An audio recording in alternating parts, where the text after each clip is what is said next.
Shalom Borajá, queridos amigos, ¿cómo están ustedes? Sabemos que este fin de semana, este Shabbat Kodesh, vamos a concluir la lectura del Chumash Bemidbar con dos perashiot. Se llaman perashiot Mehubarot. Mehubar viene de la palabra Haber, que están unidas verdaderamente como dos amigos. Matot y Maseah generalmente están unidas. Hoy vamos a hablar entonces de Perashat Maseah. En nuestra perashá se introduce la ley, como ustedes recuerdan, del Ir Miklat, la ciudad de refugio, en donde el Rotzeach Bishgaga, donde el asesino accidental, o sea que no tuvo la intención de matar, habrían de encontrar protección contra los parientes vengativos de la víctima. El Goel Adam es el pariente que, muy enojado por la muerte de su familiar, quiere tomarse venganza.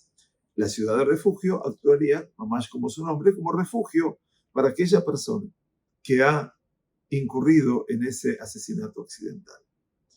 Como la Sagrada Torá enfatiza claramente en nuestra perashá, la residencia en una ciudad de refugio no es un medio opcional de protección para el asesino, sino un requisito absoluto.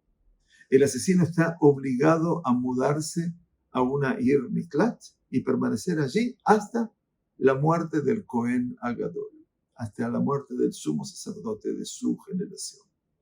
La Gemara, en el Tratado de Makot, en la página 11a, comenta que esta ley sirve como castigo para el Cohen Gadol, quien es considerado responsable en algún nivel por la tragedia que ocurrió. Se esperaba que el Cohen Gadol rece regularmente por el bienestar de toda la nación, y por lo tanto un asesinato accidental es, en cierta medida, atribuible a la falla del Cohen Gadol. Cuando ocurre una tragedia de este tipo, la Sagrada Torá dispuso una situación en la que los asesinos accidentales se verían obligados a exiliarse y luego querrían rezar por la muerte del Cohen Gadol para poder regresar a sus hogares. Más adelante, la Gemara toma nota de la manera inusual en que la Torá se refiere aquí al Cohen Gadol, afirmando que el asesino debe permanecer en el Ir Miklat, en la ciudad de refugio, hasta la muerte del sumo sacerdote, a quien se ungió con el aceite sagrado. O sea que fue Mashuach, con el Shemen Amishah, con el Shemen HaKodesh. Eso se refiere al procedimiento formal de unción que se seguía cuando un nuevo Cohen Gadol asumía el cargo. ¿Y cuál era este procedimiento? Colocar aceite de unción especial sobre la cabeza del nuevo Cohen Gadol. Sin embargo, la Gemara observa que la frase Asher Mashach Oto, a quien ungió, podría entenderse como que el asesino accidental es el que ungió al Cohen Gadol, lo que claramente no es el caso. Por lo tanto, la Gemara lee este pasuk como una alusión a un caso en el que se designa un nuevo Cohen Gadol después del asesinato, pero antes de que el asesino fuera sentenciado al exilio e ir a una ciudad de refugio. La frase Asher Mashach Oto implica que el Cohen Gadol fue ungido después de que el asesino cometió su acto negligente, lo que indica que incluso en ese caso el asesino debe mudarse y permanecer en la ciudad de refugio hasta la muerte del Cohen Gadol recién designado. La Gemara luego plantea, por cierto, la pregunta de por qué el nuevo Cohen Gadol merece castigo en tal caso, dado que el percance ocurrió antes de su designación para el puesto de Cohen Gadol, ¿verdad? Como la Gemara nos ayudará a discutir y a diseñar una respuesta. Rabbi Abraham Sabah, el extinto y eximio sabio judeo-portugués, en su libro Tzeror Amor, sugiere una dimensión adicional a esta referencia al Cohen Gadol, que busca explicar por qué la Sagrada Torá consideró necesario mencionar el nombramiento del Cohen Gadol en primer lugar.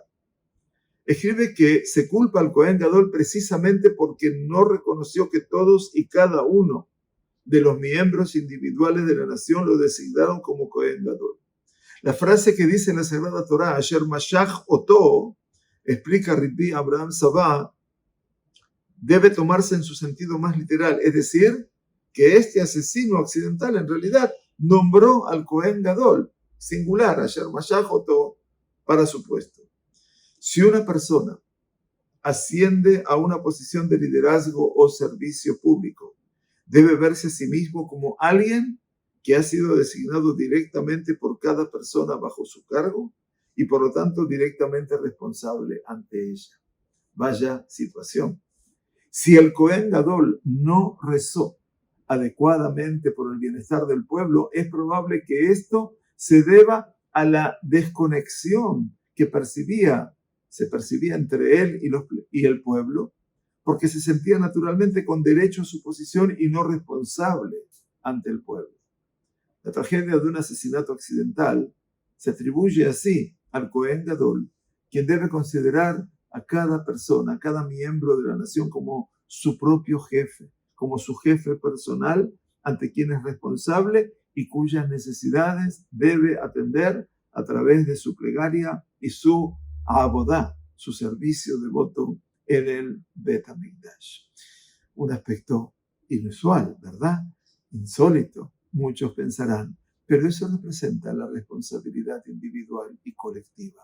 Cohen Gadol no era tan solo un lugar de supremacía sobre el resto, sino era estar al servicio no solamente del Todopoderoso, sino de toda la sociedad. Que tengamos una excelente jornada. Gracias por acompañarnos.